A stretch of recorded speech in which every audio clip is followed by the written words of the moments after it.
March 18th, 2025 City Council meeting. Thank you all for coming. Chad, would you lead us in prayer, please? I will. Join me, please. Heavenly Father, we come to you, Lord, thankful for all the many blessings you bestow upon us, thankful for this great city, Lord, for its staff, its residents, and all the things that make this such a great place to live. Lord, I ask that you be in our midst tonight. Lead us in your way that we might make decisions that would be honoring and glorifying to you. In Christ's name, amen. Amen. And for the pledges, please. I pledge allegiance to the flag of the United States of America and to the republic for which it stands, one nation, under God, indivisible, with liberty and justice for all. Honor the Texas flag. I pledge allegiance to thee, Texas, one state under God, one and indivisible. Now, is it the recognition now?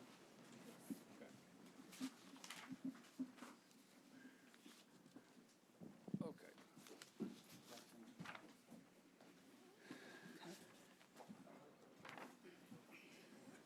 Okay, we have a proclamation.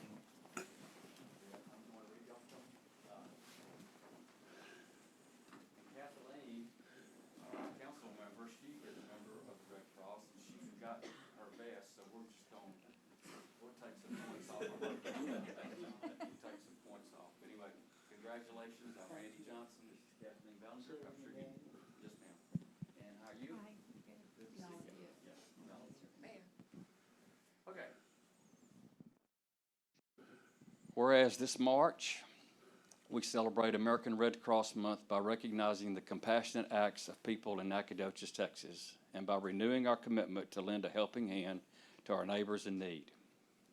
Since Clara Barton founded the American Red Cross more than 140 years ago, generation after generation has stepped up to deliver relief and care across our country and around the world, bringing out the best of humanity in times of crisis. Advancing this noble mission, the volunteers and supporters who have now give back through their Southeast Deep East Texas chapter remain unwavering in their commitment to prevent and alleviate human suffering in the face of today's emergencies. And whereas their voluntary and generous contributions shine a beacon of hope in people's darkest hours, whether it's delivering shelter, food, and comfort during disasters, providing critical blood donations for hospital patients, supporting service members, veterans, and other families, saving lives with first aid, CPR, AED, and other skills, or delivering international aid and reconnecting loved ones separated by global crisis. And whereas this work to uplift our community is truly made possible by those who selfishly answer the call to help whenever and wherever it's needed, we hereby recognize the month of March in honor of their remarkable service, and we ask everyone to join in their commitment to care for one another. Now, therefore, be it proclaimed that I, Randy Johnson, Mayor of the City of Nacogdoches, and on behalf of the City Council, do hereby recognize March 2025 as Red Cross Month and encourage all citizens of Nacogdoches, Texas to reach out and support its humanitarian missions. Thank you very much, ladies, and congratulations. Yes, ma'am.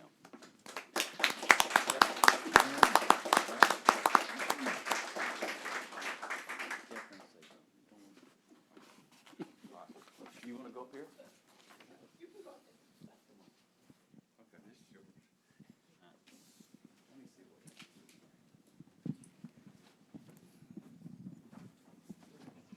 Come on up here. That way we'll get everybody.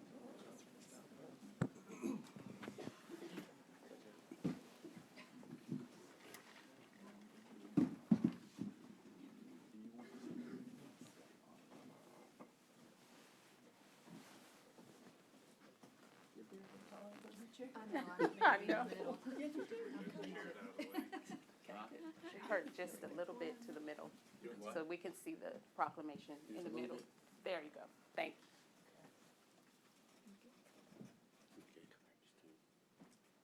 One more. Thank you.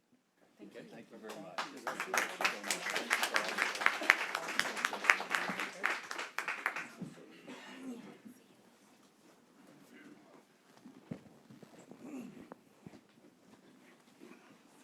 next item is open forum. We have 3. And I'll ask that you keep your comments to 3 minutes, please. First one is Ms. Alexander.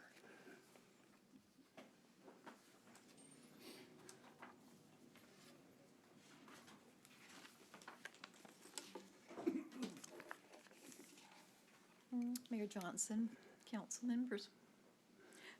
My name is Vi Alexander, V.I. Alexander. I'm here in response to an action taken on December the 3rd, 2024 by the City Council. At that meeting, the council approved a request to close a portion of South Pecan Street for a private wedding. I watched the video of the meeting and I learned, and I was really surprised and disappointed that no one knew about our business downtown. It's called NAC Uniques. It's been here almost a year. Morris and Lisa Schultz are in the audience back here. They're the proprietors. And we have 22 business people within that. And so it affects a lot of people. So I arrived at the store last week, and I noticed there was some no parking signs on the lamppost in front of the business. And the building owner, Dolly, at Dolly's Diner, said she didn't know anything about it. Well, we didn't know anything about it. So I'm trying to shorten this up a little bit for you. We found out also that it wasn't just the parking spaces in front of our businesses, it was also those across the street. And when you take in both of those, that takes away 50% of the parking in the square area of Nacogdoches. And so the request for the permit was presented to the council and in that particular meeting. And because there was no ordinance that recognized having a private event on a public street. So, and the reason there probably isn't one is because, most likely because who in their right mind would do a wedding on a public street downtown Nacogdoches on a Saturday? But according to the Transportation Code, and that was presented to the council, it's code number 316.021.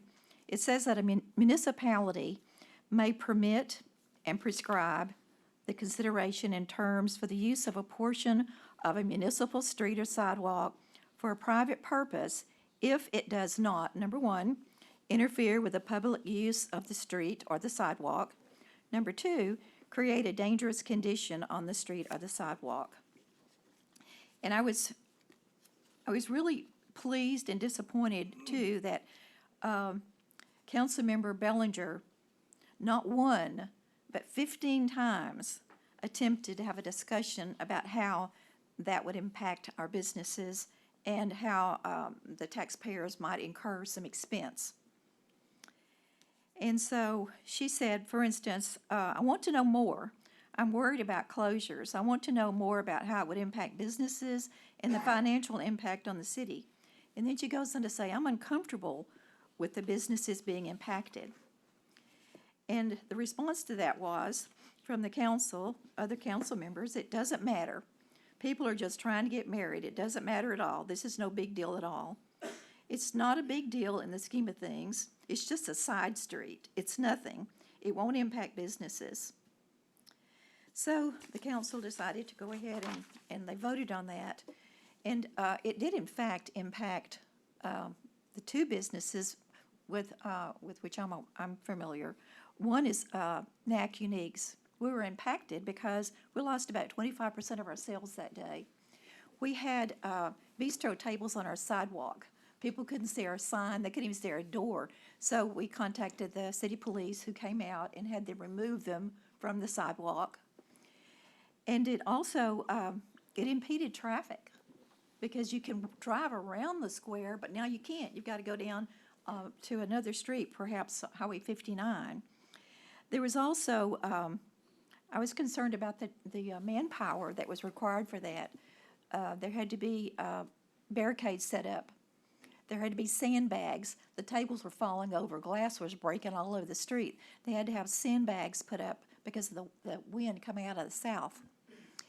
And there also had to be city police involved. There was signage that had to be put up, there was monitoring, patrolling, and I do know that the council did say that the organizers were paying for that security.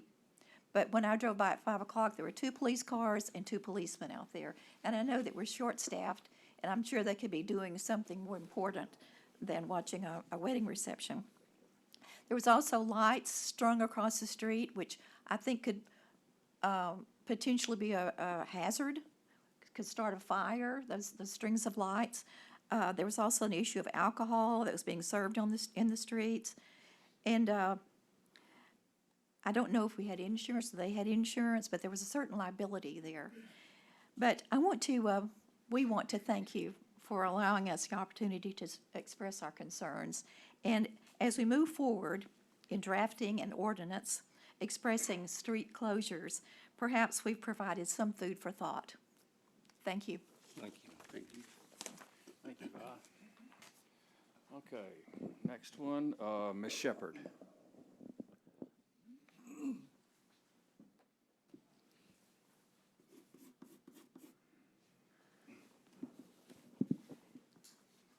Good evening.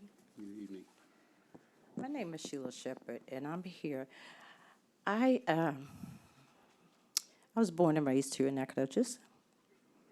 I graduated in 1975, and I left Nacogdoches, and I went to Dallas. I was in Dallas for 33 years. It was never my intention to ever come back here to Nacogdoches to stay. But God sent me back here. And I've been doing jail ministry since I've been back.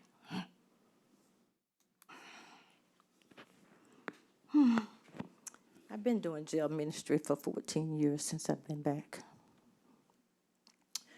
And within the last 2 months, there's been bed bugs up there at that jail. Sunday, when I went up there, I go up there every Sunday. Sunday, when I went up there, the ladies were showing me, I got it on my phone if you want to see it.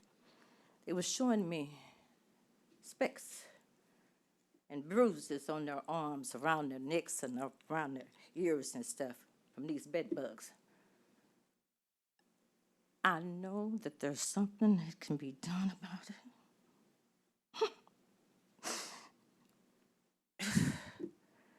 Calm down, Sheila. But it hurts me that those ladies have to deal with that kind of stuff. And are we not concerned? And I trust me when I say, I understand that everybody don't want to change. But what about the individuals that have a desire to change? What are we doing about it? So I know that there's something that you all can do to get those bed bugs out of there from okay. I don't know why I even come here, because it doesn't matter to some people. And another thing, I'm going to say this and then I'm going to go. Another thing I want to talk about. Isn't it a violation for an individual to take a picture in their own apartment of someone that's staying across the way from them? You take a picture of them and file charges against them.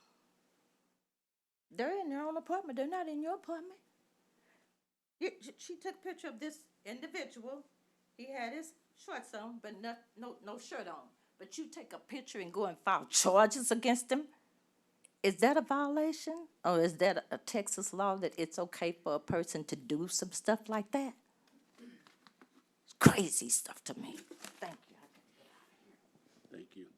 Ms. Shepherd, it does matter to us, because that's why we give you this opportunity to in open forum, to say whatever you want to. So it does matter to us. That's not our jail, but I can assure you that we will get to the right person and let them know about the bed bugs. Okay, the next one is Robert McCandless. He wants to talk about tennis. Wrong. My name is Robert McCandless. I reside at 410 King Street. And I'm asking the city to consider a measure that will bring foot traffic downtown from locals, students, and visitors. The pickleball community of Tyler and Huntsville has necessitated the building of inside pickleball facilities as cities all across the nation have been doing for the past 6 years in an effort to meet the increasing demands. Nacogdoches players have grown from 10 to some say almost 1,000 since 2020, and now SFA has a pickleball club with over 24 players who will soon be playing intramural competitions. They already are, but as players, they will be preparing for the 2032 Olympics, which it will be a sport at that time. National statistics show that 45% of those who play pickleball earn over $100,000 a year, and 35% earn from $25,000 to $74,000. Their presence downtown will have an economic impact on our brick streets and beyond. Pickleball courts are showing up at private venues and bars in many cities. I just left Austin. They're charging $20 to $40 an hour to play on these courts. The travel industry is developing pickleball vacations as couples, groups, and corporate retreats search for courts to play on. Rhine River tours stop at cities all along the Rhine and let people off to play pickleball. I even played on a cruise ship last summer in Alaska. Just last weekend, we reserved 12 of our courts at Moroni to a pickleball tournament and league management team out of Bastrop. There's some interest in this game. We're having one and sometimes two tournaments a month, filling the courts with competition, leaving recreational players with no place to play. Pickleball is not going away, no matter how silly the name of the game sounds. So let's take advantage of it. Thank you. Thank you, Mr. McCandless. Okay. Okay, items to be removed from the consent agenda. I make a motion, we approve the consent agenda. I'll second. Motion second, all in favor? Aye. Motion carries unanimously. Now to the regular agenda. The first three items will be public hearings. First public hearing is to discuss and consider action regarding zone change case zone 2025-01 for a zone change from A agricultural to R4 multifamily district for two parcels of land approximately 0.3 acres plus or minus in size, more particularly described by Nacogdoches Central Appraisal District parcels 2889 and generally located on the south side of West Seal, approximately 215 feet from the West Seal and Reedy Street intersection. Mr. Mike. Good evening, Mayor and Council. Mike New, Executive Director of Development and Infrastructure. I am standing in for our interim city planner, Juan, today. He's out. This zone change request is regarding properties located southwest of the intersection of West Hill Street and Reedy Street in the southwest area of town. The two lots total approximately 0.38 acres, and on the property is currently one single-family home developed.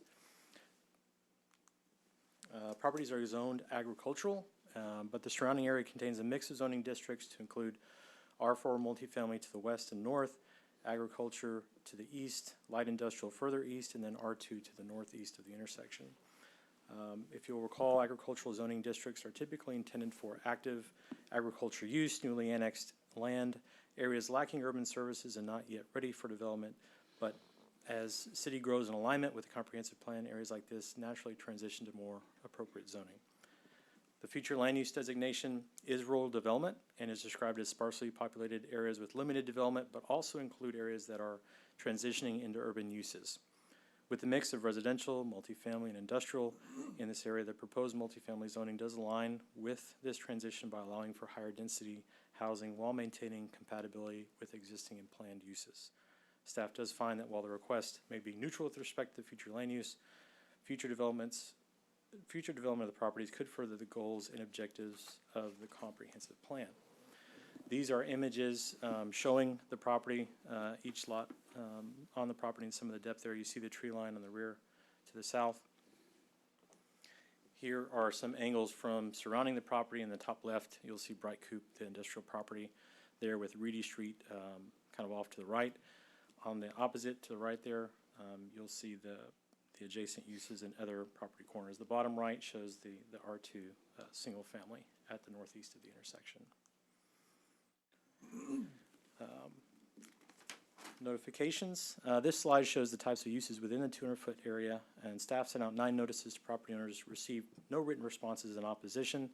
However, during the neighborhood meeting on February 11, for property owners within 500 feet, we did receive one adjacent owner attending that meeting and expressed concerns of potential increases in property taxes, affordability, and then potentially the timing of the development. In our review of the conditions for approval, staff does believe this meets the requests for approval, and we'd be happy to answer any questions after the public hearing.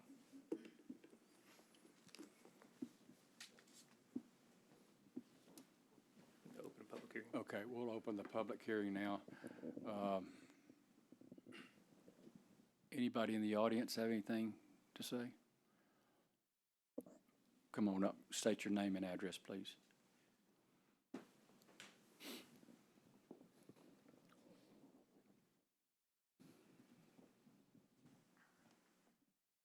My name is Ben Lackey.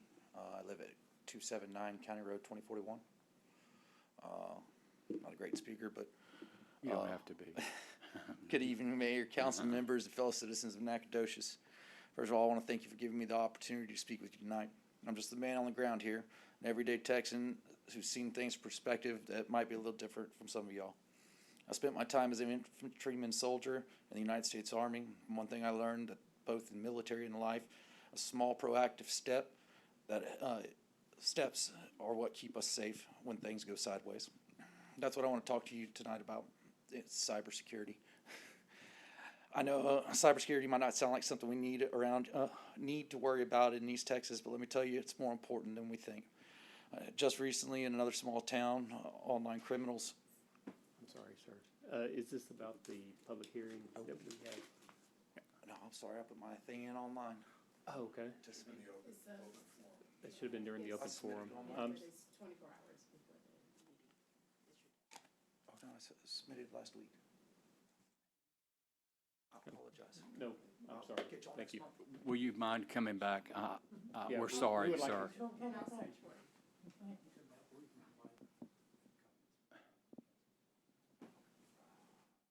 Let me come back. Okay. You gotta get better folks. Just a minute. What is she saying?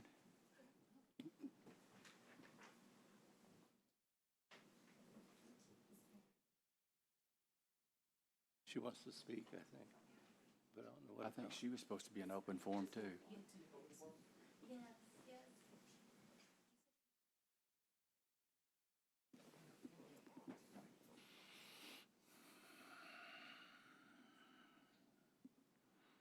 Can we finish this public hearing?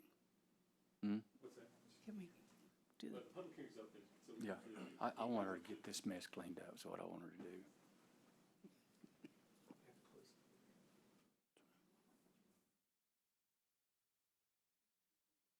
Pardon me? You can continue on. Okay, all right. Okay, is there anyone else from the audience? And then we'll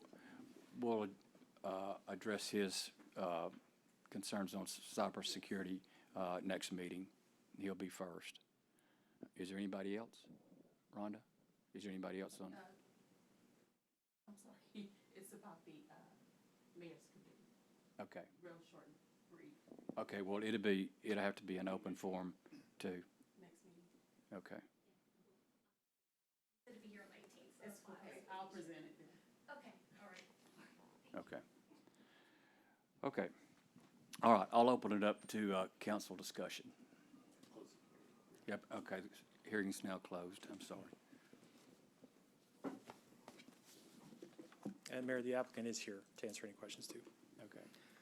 I only have one question, and that's, are we envisioning in the future, I mean, I know we haven't talked about it, but having that whole block become R4, or what are we thinking about? I know it's ag, but, and I know we haven't all discussed it, but, We were anticipating if the city were to take any proactive action, it would follow our discussion with council about housing in general and maybe council's vision.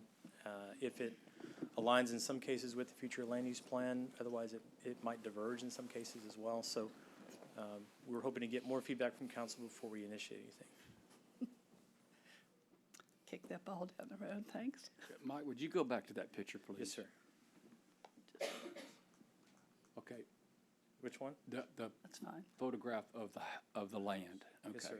All right, this is, on the tax roll is agriculture. I don't see a chicken, I don't see a cow, I don't see anything. And I know there is a huge difference in your taxes between ag and R4, you know. So if somebody wanting to build a house or a duplex or what, I will let the applicant come up and speak as to the intents. okay, all right, okay.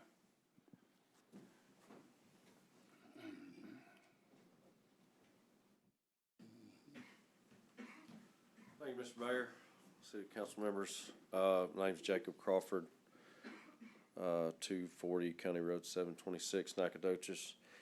I own this property that's in consideration. It's a rent house as of right now, and as you can see from that photo, there's a lot of unused space that I can't use with the current zoning. And so my intention is to build some townhouses right there, and at R4 we could get 2 for sure, possibly 3. So that's my intent, is to build some more housing. And I think it fits the area, it fits Seal Street, of course would improve, and then it'd be good for our city. I'm available if you have any questions. Thank you. Any other questions? Just one quick question, and I'm sure you can clear this up for me. This request and the next request, are they same owner, same? Different owners, that's why they appear as different items. Okay, so that's the reason why they're different. That is why there are different items presented to you, yes. Perfect. That's all I needed. Thank you. Any other discussion? Nope. I'll make a motion for approval. Second. Have a motion second. All in favor? Aye. Aye. Motion carries unanimously. Okay.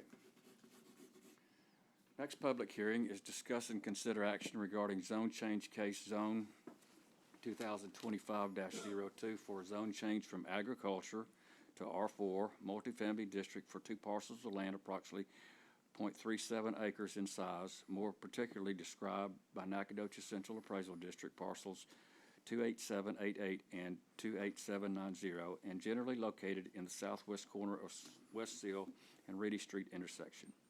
Mike. Mayor and council, these properties, similar to the last item, different ownership, that's why it's a different item being presented.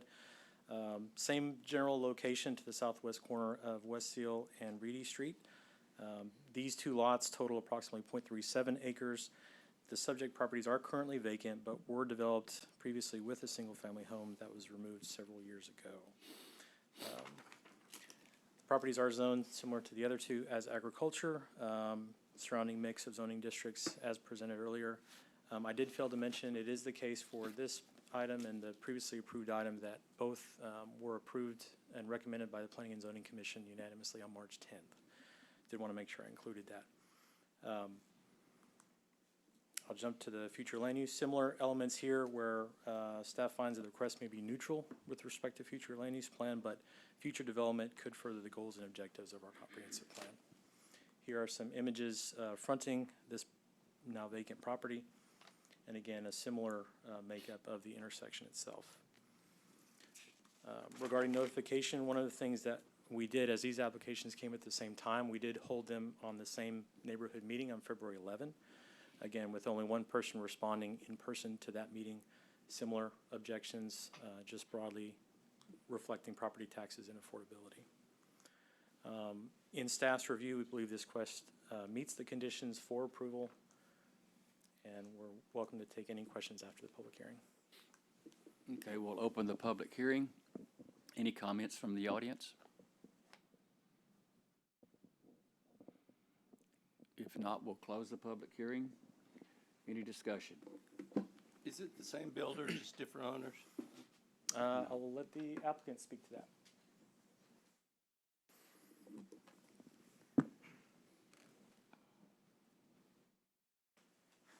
Not a good public speaker, but, Just state your name and address. Lupe Salinas, I'm, 676 County Road 213. We're different builders.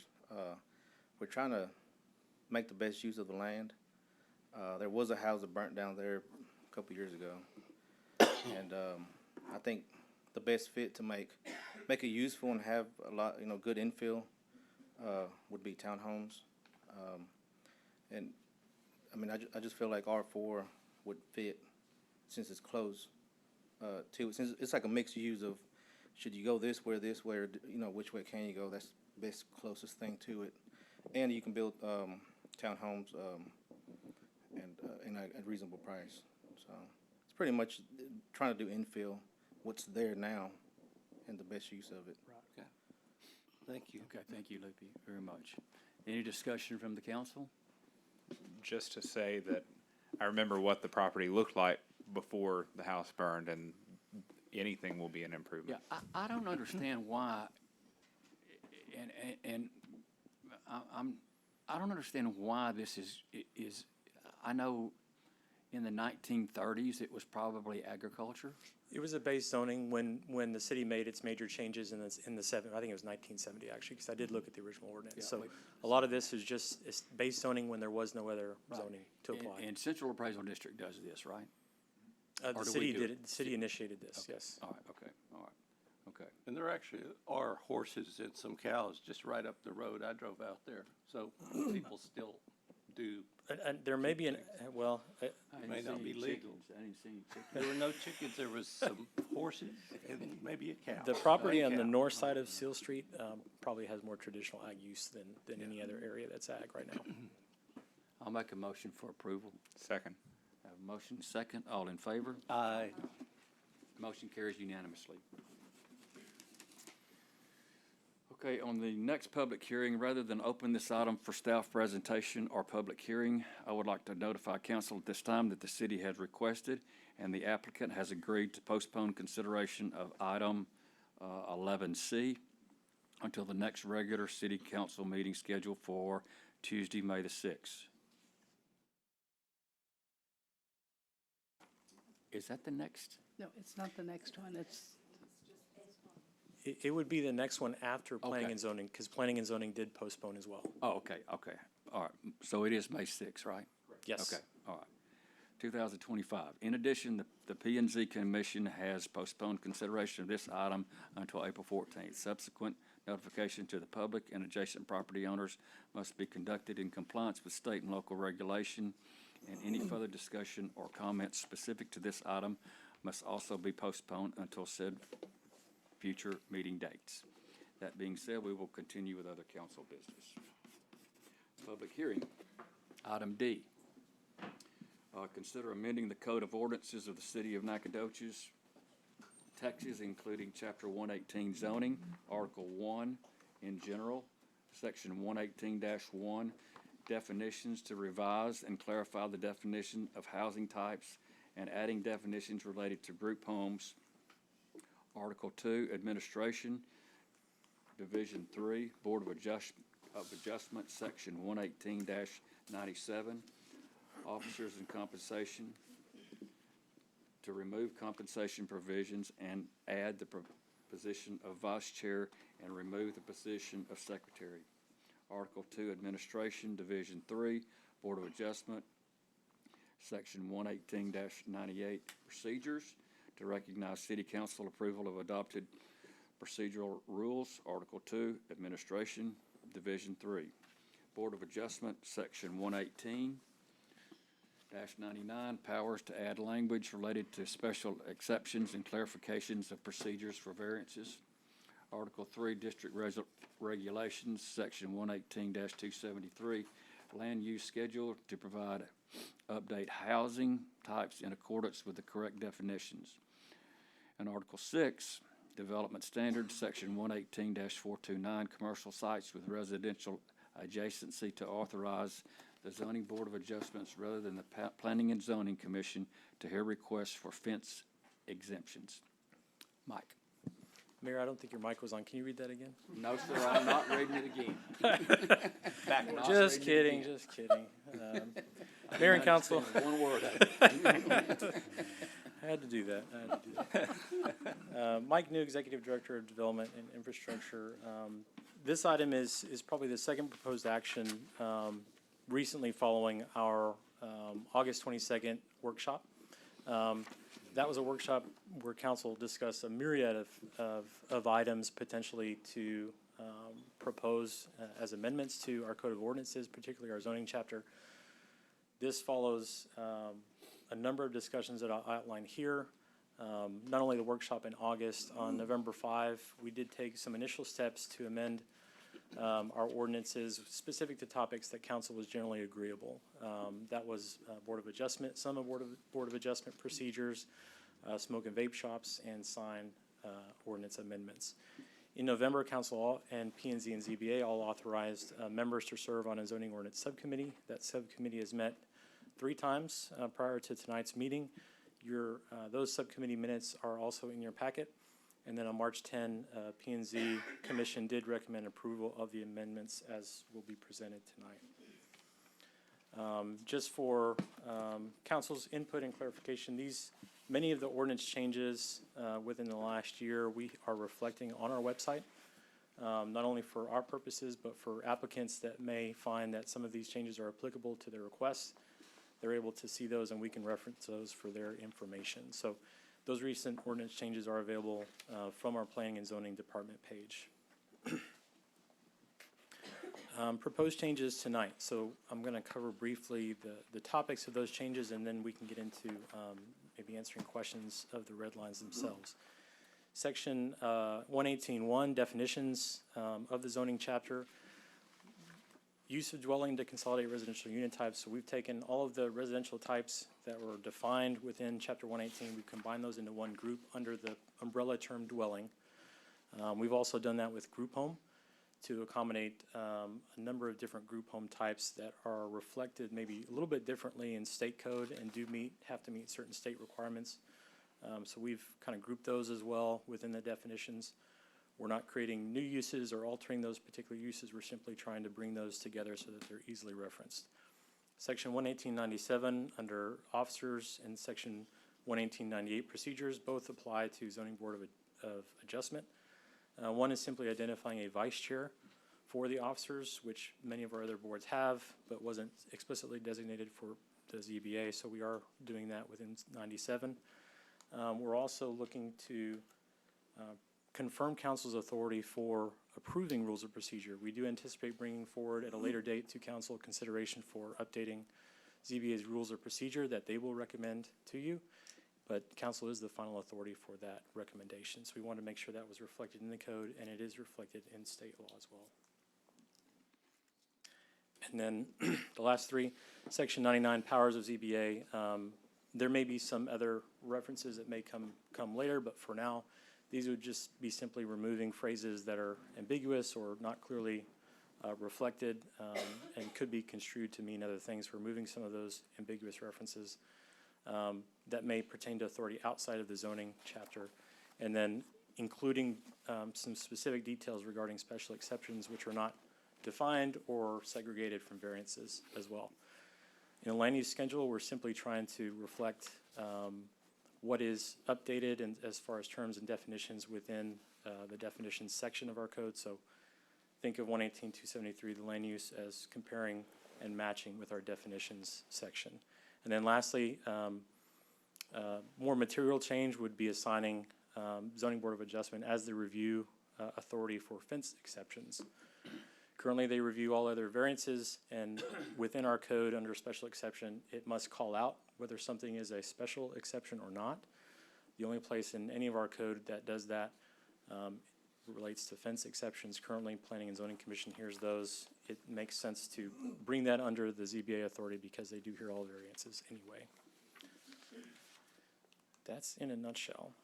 But does council have any questions about the red lines themselves? I don't think we have a packet, though. You said, are you referring to a packet? The agenda packet? Are you talking about The just the agenda? agenda or the, oh. Which, sorry. There's not a physical copy of it, but it's in the agenda packet for sure. Got the red line pulled up right here. Sure. Do you want my copy? No, I memorized it. Sure. So, so you don't have to give me mine. And certainly, this will not be the last and final proposal of amendments. Our zoning ordinance subcommittee is actively discussing a number of topics and items, so we may be bringing future actions back to this council and group. So this is by no means the final proposal of amendments or consideration of changes. Okay. And well, Mike, but- Go ahead, I'm sorry. this is for Brad's purposes. I'd like a correction. Rather than a myriad of changes, I think it should be stated it was a plethora. Plethora of changes. Isn't it called a murder, or is that crows? This is a formal public hearing, and I'm going to open the public hearing now, Brad. Any comments from the audience? Come on up, Bridget. I was curious where we can see the meetings for the committee that is doing this. I just was curious if there's an agenda for them or, Mike's got it. yeah. Okay, thanks. You can get whatever you want from, go ahead, Mike, tell her. And happy to share this for the good of the council and the public. Our zoning ordinance subcommittee, a link to the page that we've created for that group is under, if you go to our city website main page, it's under that community tab. Look for zoning ordinance subcommittee. If you click on that page, you'll see a description of the committee, the members that currently define it, and then the agendas and then discussion items. So also their minutes of the last 3 meetings are included in this packet. So as the committee establishes its next agenda and next meeting, we'll push all that information to that page. So you can bookmark that page. I think it is, well, I don't want to guess. I think it may be nactx.us/ZOS. Zoning Ordinance Subcommittee, ZOS. It's all there. So do we need to make a motion? Any other questions from the audience? Okay, I'll close the hearing. Now you can talk, Brad. I just wondered, are we making a motion on this to approve? Yep. Well, I'd like to do that. Okay. If we didn't have any more discussion. Does I want to anybody read else the have whole any- thing. anything else? I think, Or chat, anybody? I think I gave a couple of little Yes. changes, and I think they're probably in there. And I did reflect those changes. I think one was a sort of, we were meaning to be plural and we were singular. And then, I can't remember the other one, but I did, It was like in the competence and incompetence or something, it was something that was like under that. the special exceptions Yeah, section. it's okay, as long as you got them, that's Yes, all right. we did make those And corrections. I also wanted to say, I really appreciated the time you spent with me. I wanted to say that publicly because I did have some concerns about a couple of things, and it was very helpful to walk through them with me. And I think if everyone can understand the intent and purpose behind these, I think it'll be more accepted broadly.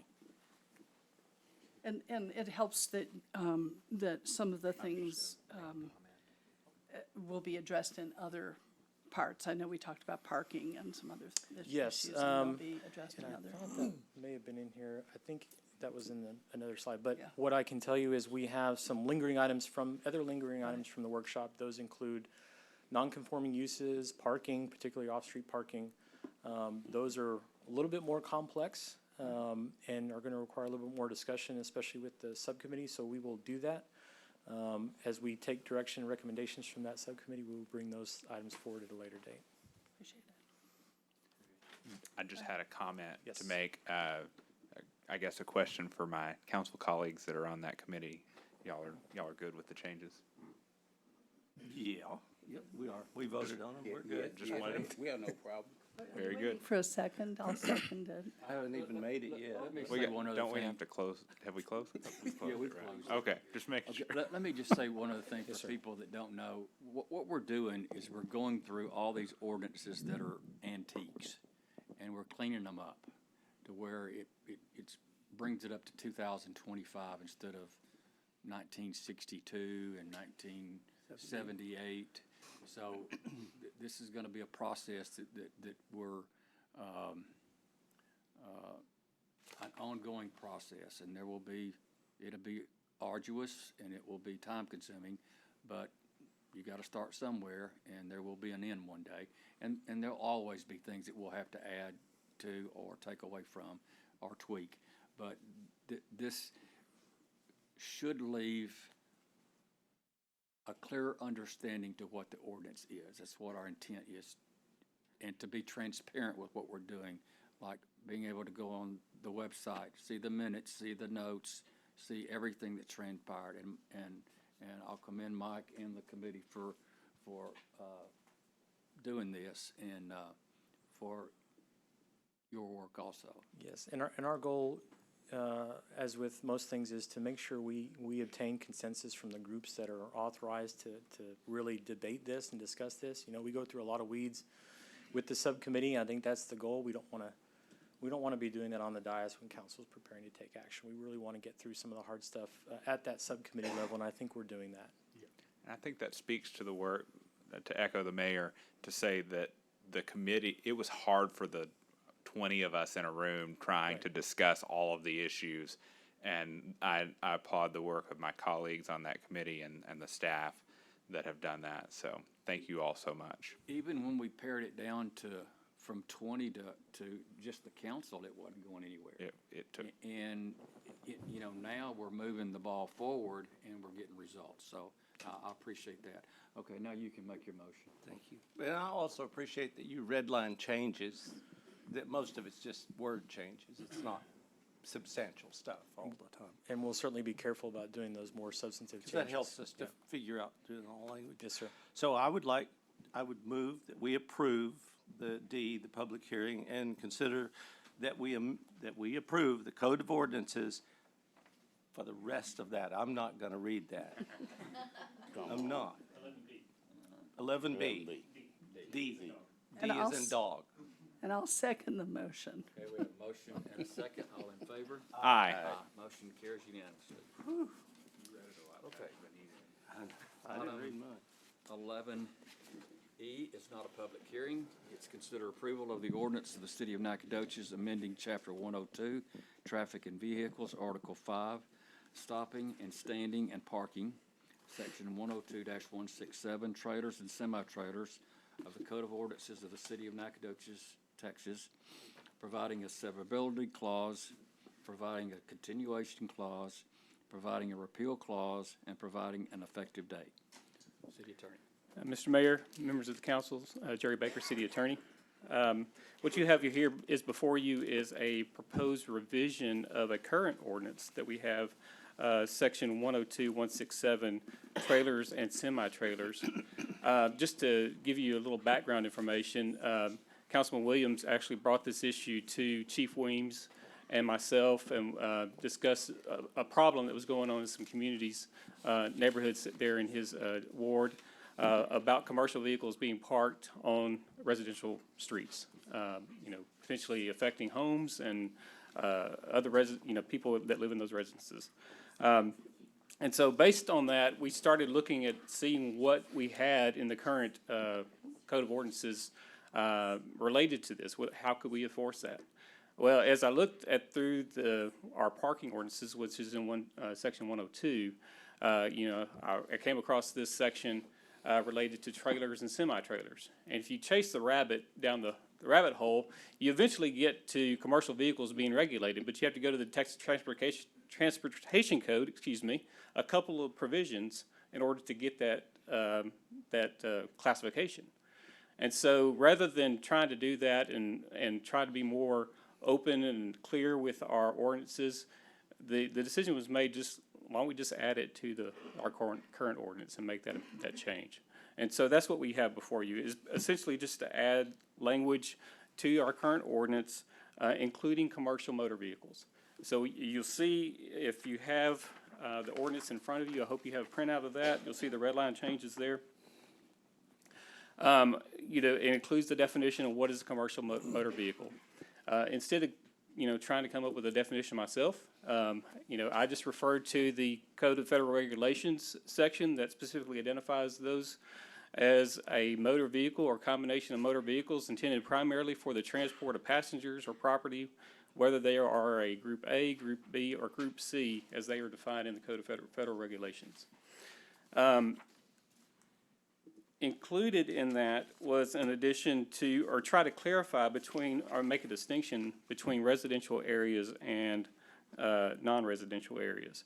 So based on the current language of the ordinance, there's a limit of a period of over 30 minutes for trailers and semi-trailers in residential areas. So that's maintained. It's just clarified for residential districts, but it includes, again, commercial motor vehicles. And I added a separate section there under subsection C for non-residential districts to extend that to, for a couple hours essentially, to allow for loading and unloading in areas that might need that for their business purposes. Again, for both, whether we're talking about residential or non-residential, if somebody needs to apply to the chief of police for an additional period of time, they can do so. And lastly, there's an exception, and this will look familiar because it's essentially what we use for RV parking, if you recall, is if there's a situation that whether we permit this kind of parking for a period longer than we extend, say in the ordinance, but it interferes with the free movement of traffic or otherwise creates a hazardous condition, then a police officer has the authority to ask that person to move that vehicle at that point. So it just gives you a kind of a catch-all exception to the exception. Does that make sense? Okay. And that's the end of that. Any questions that you may have concerning that? Where do we define residential area, and how is that defined? That would probably be defined in our zoning ordinances. I don't know that I could cite that to you off the top of my head, but it's not in this part of the code, I can tell you that. So, not that it matters that much, but where a residential district would be defined. Right. What if you have mixed uses in that area? Right. And so how do you is it non-residential if it has any type of use other than residential? That's my question. Yeah. And I can see ultimately it's going to come down to how we've got, our land use maps and our what we currently have is in the city, and that may change. We just had a change from an A to an R4. Right. So those things can change from time to time, but so I'm hesitant to put a particular definition or map per se, because again, those changes may come up from time to time. Our comprehensive plan may change in the future. So long as we're abiding by those, as they're stated in the comprehensive plan or our land use schedules, then I think they're going to be safe. At least it gives what we don't have right now is essentially a clear, a clear direction for police officers trying to respond to a situation like this. So at the very least, he can call one of us and say, "Hey, I've got a commercial vehicle that's parked right here. I don't really know if this is commercial, if this is residential or whatever." And, somebody in the city can respond to that and say, "Hey, this is how we got it currently zoned." And so, based on that information, if it's residential, then if it's been parked for more than 30 minutes, we have a violation. If it's been parked for an hour, but if it's non-residential, then we don't. So, we can provide that information and work with them. But right now, there's just so much uncertainty about whether this applies to a commercial vehicle itself. That's where the issue arose. And this would apply not just on city streets, but on all streets within the city, right? Within the city, within So the city limits. state highways included, okay. Just because I know that there are residential areas on some of those state highways that are highly trafficked and is a place where commercial vehicles tend to park for long periods of time. So I just wanted to be clear on that. Thank you. But Jerry, I'd like to say we thank you for looking into it for my particular area, due to the fact that when we talk about residential in my areas, that's when the houses are next to each other. And, we don't have that to be worried about as far as the R4, R1s, R2s to be concerned with. In this particular case, Chief Weems had been out there on several occasions, but they couldn't do anything because their hands were tied. Right. So now, this way, this gives them something to at least work with and make sense when it comes down to rectifying a situation that could result in something other than what it should be. Yeah, and as I mentioned before, I think more than anything, we just want to provide clarity. And that's for the operators of the commercial vehicles. They need to know what their limits are. You know, and if there's a situation where they need longer time, there's a process for allowing that, is if they get authority from the chief of police, as it says there. So it's not wholly restrictive where they can't park here for a long period of time if they have a valid reason and it doesn't cause, you know, a hazardous condition. So if they live in the house and park their truck in front of the street? Well, they need to get permission to do that. Okay. I just know there's a lot of truck drivers that live here, so just asking. There's a lot of parking area out there by Morgan Oil and all these other places by Denny's that they park them overnight as well.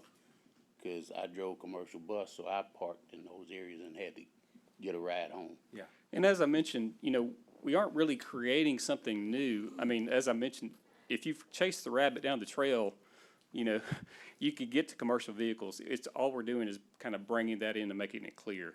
So it's not like we're just creating this new restriction.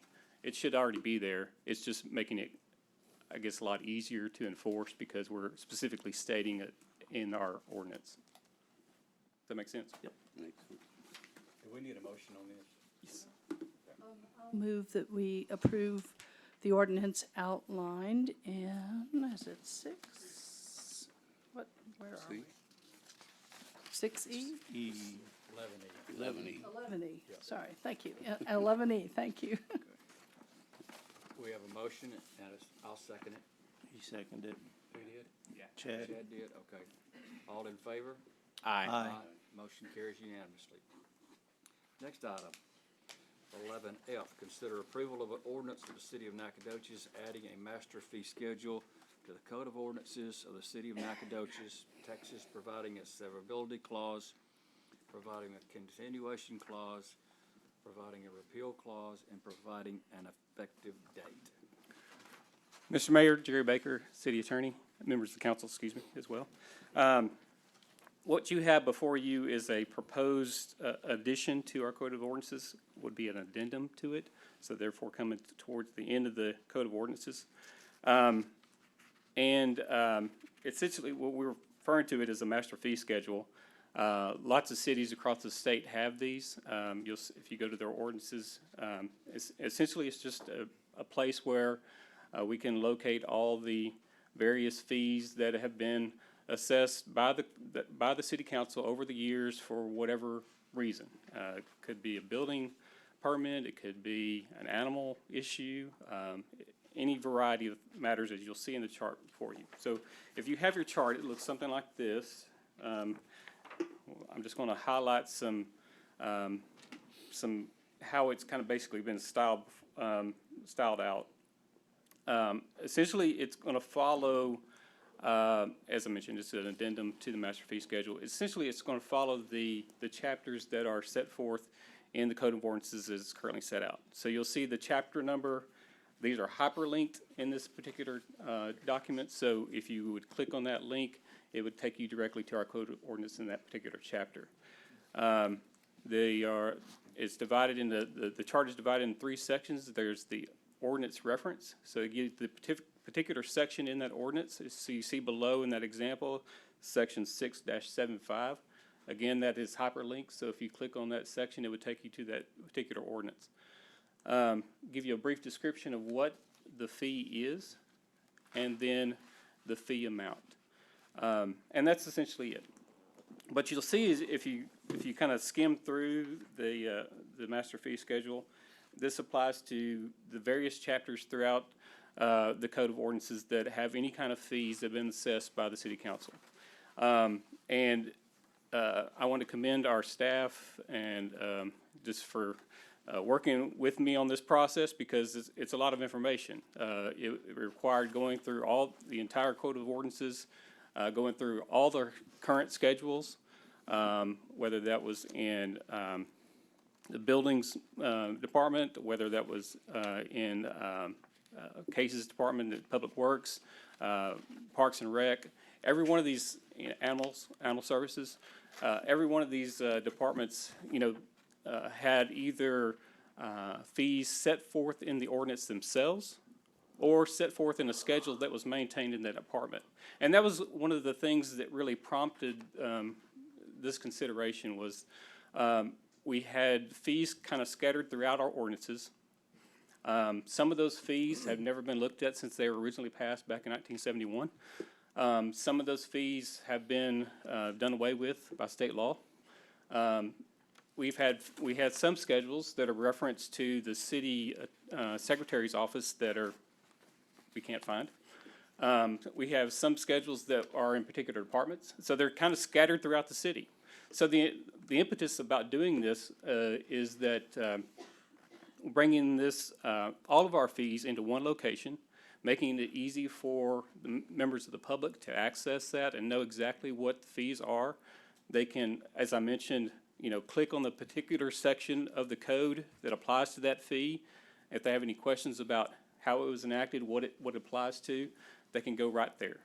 And they can see the amount of that fee. Now, what you have in the current master fee schedule that's right before you is our current fees that are being assessed. There are no new fees that have been added. There are no new fees that have been proposed. These are the current amount of fees that are being proposed. So nothing is changing by the adopting of this master fee schedule if the council so chooses to adopt it. All it would do is consolidate it into this one chart, if that makes sense. There may be changes. As I mentioned, there are some statutes that have been enacted by the state legislature that have nullified or done away with or superseded some of our ordinances. And at a later date, should the council approve this, we may be bringing back some changes to the master fee schedule at that point to rectify that. But what we wanted to do now was just put it all in one place so it's easily accessible, and that's a starting spot. And then if we need to address any fees in the future, what we do is bring you the master fee schedule for the revisions at that point. If that makes sense. So that's essentially the master fee schedule in a nutshell. Happy to answer any questions you may have. Any questions? It's great. Just from just a guess, how long did it take to put all the hyperlinks in there? Well, how long have you been working on this? This whole process took myself and, we had Amy and other members of BD and other members of the staff providing that information. It took us a couple months working. I mean, not like we worked because we had the other duties to attend to, but it took us a couple months to go through because essentially what we had to do, or how I initiated it, was to basically pull up every reference in our code of ordinances and look at that and, basically bring that over into the chart. And I hate to say this, Mayor, but if we do approve this, the next item of business would be to amend all those prior references in the ordinance and reference the master fee schedule instead. So you don't have any discrepancies. So for example, the first section 6.75 has a chart in it for all the animal services related fees. So essentially we would be doing away with that, eliminate that in the ordinance and just referencing the master fee schedule. Okay, so there, if you think that one section was it 11D was long, this one's gonna be even longer, unfortunately. Because we're talking about 75 different references throughout the. Could we have Randy read that to me, please? We may need to do that. I need to hear. Okay. make the motion that we approve item 11F and the subsequent, whatever you're going to do. No, I guess we have to just do 11F. Second. Motion second, all in favor? Aye. Motion carries unanimously. I wish we could just say, okay, whatever, you know? Okay, last but not least, you have to drive home tonight? Okay, good, okay. All right. Sir, I gave Fredonia plenty of my boss's money. Okay, all right. Receive, Staying in an Airbnb. receive, item 11G, receive and accept the annual financial audit for the fiscal year ending September 30th, 2024, prepared by independent auditors Patillo, Brown and Hill LLP. I'm gonna see if Mike or Jerry wanted to lead this. They've had the show tonight, haven't they? Mayor and Council, Todd Semino, Interim Finance Director. If I could, before I introduce our external auditor to come and give the audit report, I'd just like to make a comment about the audit and our staff. So the audit report that you have before you covers over $150 million of financial transactions. And those transactions are captured in 11 different governmental funds, 3 enterprise funds, 2 internal service funds, 1 fiduciary fund, and 1 component unit. Now, we only have a staff of 5 that handles all these transactions, so I want to talk about them. And as you're aware, Council, we've basically rebuilt the finance department over the last 12 or 15 months. And in a city the size of Nacogdoches, it's not uncommon for the Director of Finance to have a credential like a CPA or a Certified Government Finance Officer. But it is very rare for a city our size to have staff that has these advanced credentials also. So with that in mind, I'd like to introduce you to our 5 staff members. So with us here tonight is Kevin. He's our accounting manager. Kevin, just raise your hand real quick. He just found out a few weeks ago that he passed all of his examinations and he is now a certified government finance officer. Abby is also with us here tonight. She's our senior accountant. Raise your hand. She came to us, and like me, she's holding her license as a certified public accountant. Not with us tonight is Drew. He is the purchasing and contract specialist. He has a certification as a public manager. And so that leaves 2 staff members. And while it's great to have advanced credentials, nothing really beats tried and tested time behind the seat experience. And so that's where I'd like to highlight our other 2 staff members. Olga, she's our accounts payable coordinator, and Amy, she's our accounting assistant. And together they have over 45 years of accounting experience. So I'd like to transfer to the audit. So the audit before you is for September of 2024, but we received an award for the audit for last year. There's usually like a 7-month delay because it takes some time to grade the audit and all that kind of stuff. But the audit that we gave to you last year, we found out received a Certificate of Achievement for Excellence in Financial Reporting from the Government Finance Officers Association. And we expect that the audit before you here tonight is going to get that same award. So with all that being said, now I'd like to ask Clayton Rogers with Patillo, Brown and Hill to come and give the audit report and express to him my sincere gratitude on their cooperation of working with the city through this transition, of rolling over on staff and really assisting us. And they have a lot of clients that have September year ends like we do. They're all trying to get their audit done timely like we did this year, which is great. And so I just want to thank them again for being very responsive and treating us like we're their only client. I know we're not, so thanks. Thank you very much. Thank you, Todd. Mayor, Council, thank you for having me tonight. And I guess I could probably brag on Todd a little bit. If you'll go ahead and flip open with me, everyone should have a copy of the city's annual comprehensive financial report. Open with me to page Roman numeral 5. And on page 5 is what Todd was referring to, the GFOA certificate. There's one very important thing that I think is worth mentioning.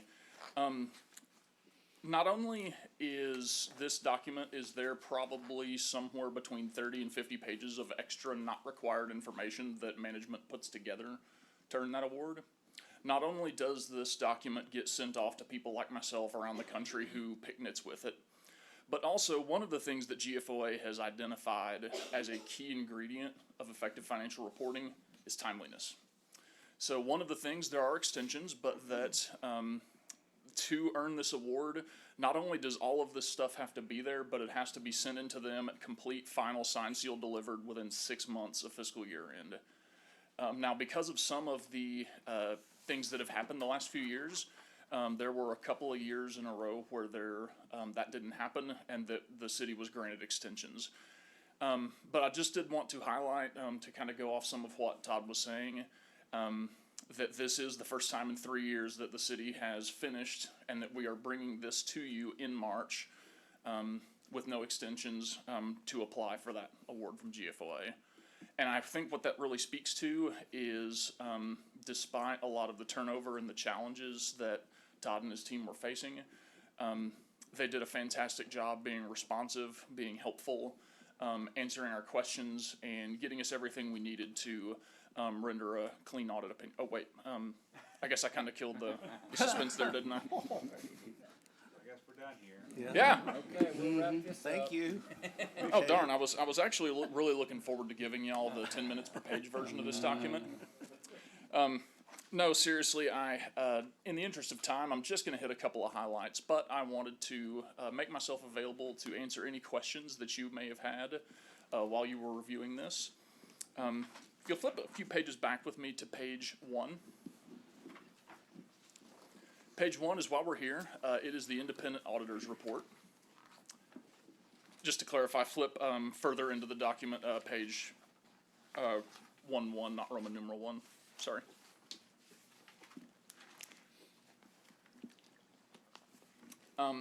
The independent auditor's report, in some kind of formal language, it really just states that this document and everything that's in it is management's responsibility. My responsibility is these 3 pages right here, and they're responsible for everything else. Our responsibility, rather, is to audit these financial statements and render an opinion that they are materially correct in accordance with accounting principles. So what that means is that doesn't mean the financials are perfect. I mean, every number is rounded off to the dollar, so probably half the numbers in here are all wrong by $1, just because you don't put cents in here. So we don't mean perfect, but what it means with materially correct is that there's nothing that's incorrect or omitted in here that would influence decision making. And it both is in your role as council, and probably most importantly your bondholders, as well as federal and state granting agencies. There are limitations to the audit. We don't look at every dollar, every transaction. It is a risk-based approach, but that ultimately it is what we call reasonable assurance, which is not absolute, but that it is a pretty high level of assurance. And in that second paragraph on page 1, we are rendering an unmodified audit opinion or a clean audit opinion. And so what that means is we are, based on our audit, certifying that we believe that these financials are materially correct and free from misstatement. You also got, in the very back of this document, I'm not going to go over it, you do get a 2-for-1 special. Because you spent $750,000 of federal funds, that also triggers a federal compliance audit, where we render a similar type of opinion, reasonable assurance of materially correct. But this is over compliance with federal grant expenditures. It was the ARPA funds for this year. The city put a name to almost all of its remaining ARPA funds. And so we don't look, in that case, at every single possible string that the feds attach to that money. We look at what are the compliance requirements that are in place that if the city didn't comply with those or missed them by a lot, that Treasury would really care about. And so we did render an unmodified opinion there as well, that based on our audit, there was no material non-compliance or anything that would be, in our opinion, significant to someone who would be looking at grant compliance. So 2 audit opinions and 2 clean opinions, that is the highest level of assurance that we can give. The other thing, though, that I am happy to report is that since we're dealing with taxpayer funds here, they don't want good things to happen by accident. And so we would be reporting to you if there were any big issues with internal control, if we had had big problems dealing with management, if there were disagreements over how to account for something. This detached letter, this is a number of things that we're required to communicate to you in your role as council. We've chosen to do so in writing. However, I don't want to put any of you to sleep. It is all very standard verbiage, reads pretty much exactly like it did last year. It goes over about 4 pages to say that there are none of the big scary things to disclose that there could be. There was one audit finding last year related to purchasing cards. We do follow up on that, and we felt that corrective action had been implemented and that there were no findings to be reported for this year. So as far as the audit process goes, 2 clean opinions with no findings, it's as good as it gets, and we are happy to give you that result. And I'm just going to hit on a couple of financial highlights. Before I go any further, do you have any questions about the audit process or over our report? Great. So a couple of things that I wanted to point out. If you'll go with me to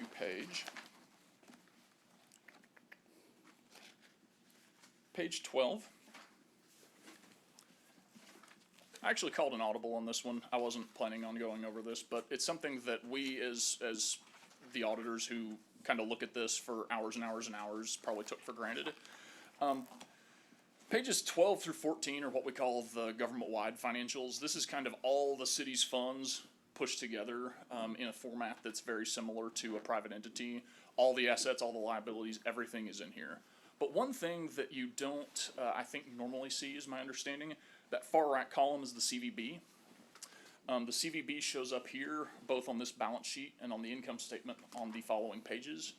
And even though the CVB is its own entity with its own board, its own set of books, the nature of that relationship, management believes makes it worthy of inclusion here. So that throughout the report, you'll see some references to some of the CVB's financial information, and that this is kind of probably one of the main places throughout the year that you might see that included. So I just wanted to point that out. So a few things, to capstone everything, I'm gonna jump pages a couple of times here. If you'll flip back to 15. I'm mostly just wanting to point out a few things that might, if you were reading through this either already or at a later time, might stick out to you. Overall, I would say that from my perspective, there's really not anything in here that I would consider to be a surprise. There was nothing that, based on the audit, fund balance shook out in a really different direction, or we figured out we're broke. Nothing of that nature. A couple of things that might stick out, though. Bottom of page 15, the question we always get is, how are we doing? And so unassigned fund balance in the general fund is something that gets looked at very closely. Something that you will only ever see in this document is that number right above it. That $3.5 million that's assigned for next year's budget. That is the rough amount for the fiscal year 25 budget that was adopted for expenditures over revenues. And so that we simply, for this document, we say that the city has effectively assigned the use of reserves for that, what we'd call a deficit in future years. Just something that if you tried to compare like fund balance numbers that you've looked at versus what's in this document, that would be one particular difference. But that's not that's an accounting device, and it's not an indication that you have less reserves than you thought you did. Jump back a couple of pages to pages 18 and 19. We have an income statement, or it has a $10 name. I'm just going to call it the income statement. For your governmental funds, General Grant Fund and Capital Projects Fund are all in their own column. Everything else is rolled into one. There is combining information further in the back of the report that I won't go into. A couple of things. First of all, the Capital Projects Fund, toward the middle of the binding at the bottom, you can see the issuance of that long-term debt from last year. The $14.9 million of gross proceeds plus the premium right below it.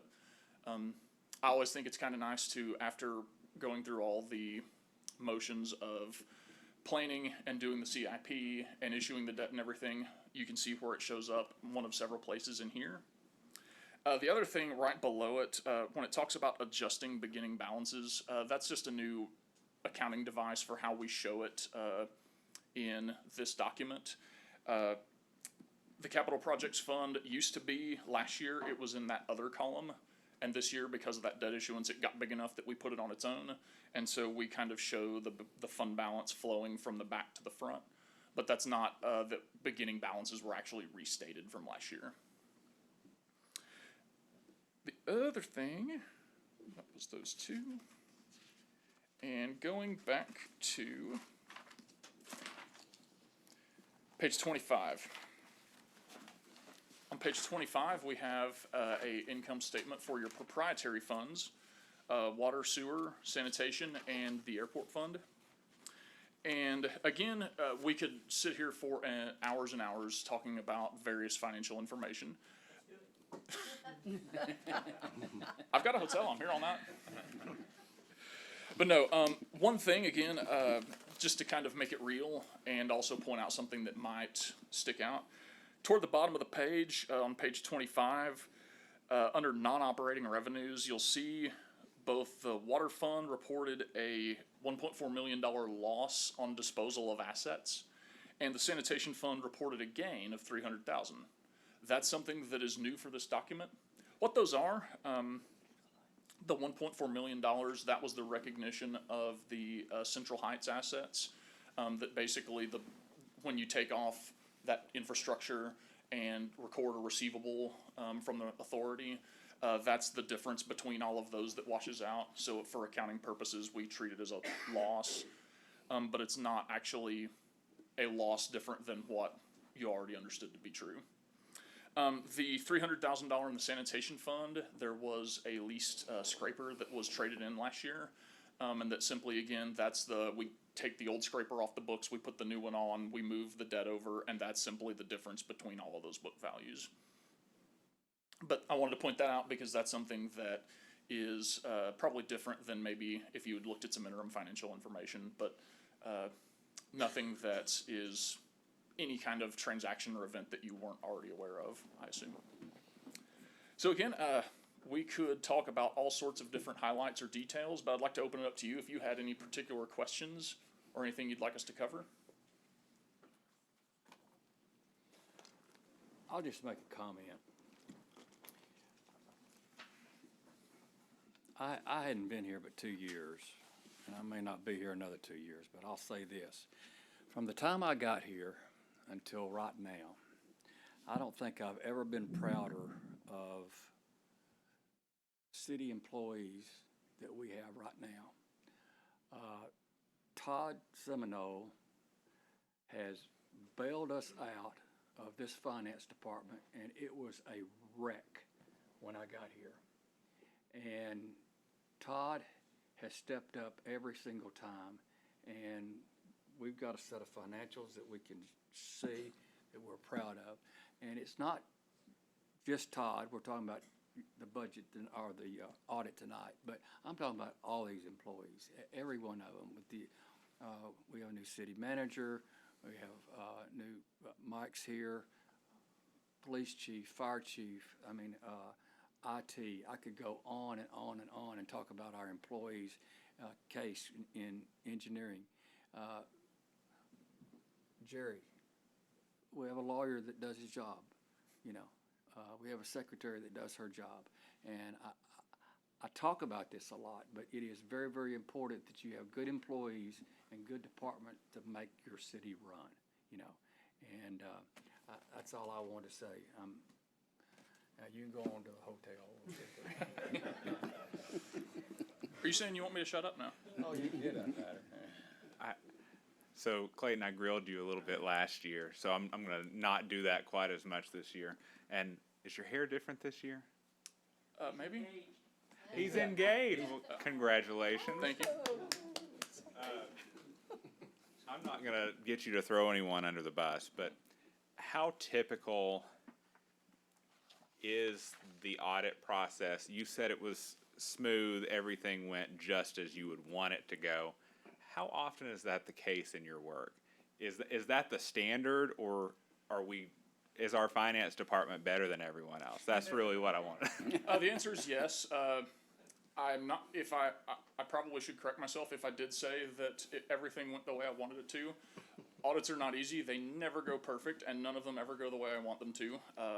There's always something. There's some bump, or management runs some report that, hey, you gave me a PDF.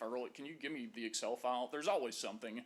But that I really do think that overall, I think there were challenges, especially dealing with turnover this year, but that I really would say that where the city is now is emblematic of having a very, very good team.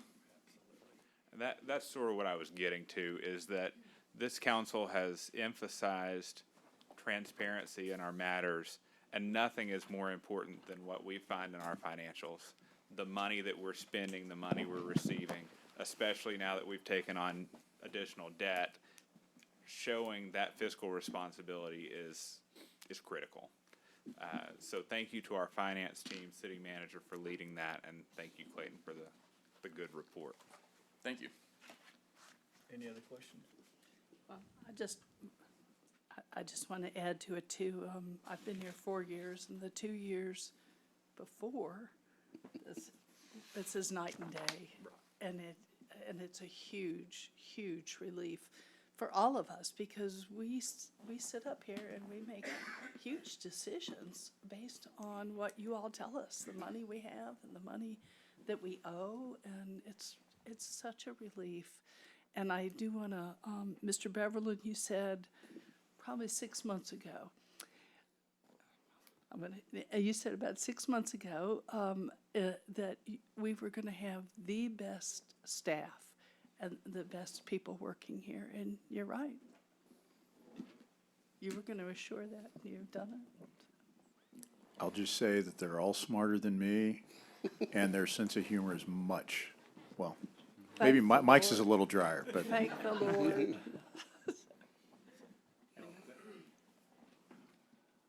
And they're also more technical. They actually, we do have a great staff. I think in all respects, we've kind of assembled a very cohesive team. It's not just that they're all great, because they are, but they also work together well. And I think that's the part of the team piece that you can't, sorry, math guys, can't quantify. So, but it does work out to be more efficient in the end. So thank y'all again for supporting us. Yeah, as a newcomer, I've enjoyed it as well. My wife being prior CPA and comptroller for Dow Chemical Company. Todd, when I first met you, you told me I might not be familiar. I slept with it. So, yeah, I do understand, and I know you all had a lot of work on your plate. And so that being said, our hats are off to our financial department and to all the other departments that have chimed in and helped us be what we are. Randy told me not to talk, It's good to help yourself. but I can't help myself. I would just like to blame our new city manager. I really appreciate you. Thank you. You brought order out of chaos, and I appreciate it. That includes the police chief, fire, all of you. Okay, we need a motion. Make a motion, we approve the financial audit as presented. We accept. Accept it. Accept it, sorry. I'll second. Have a motion and a second. All in favor? Aye. Motion carries unanimously. Thank y'all. Yes, sir, thank you. We'll now adjourn into executive session, and pursuant to Texas Government Code Section 551.087 and 551.072, we will resume or be back in here shortly. Thank you very much. We're returning from executive session at 7:32. Pursuant to Texas Government Code Section 551.087 and 551.072, no action taken. This meeting is adjourned. God bless this great city.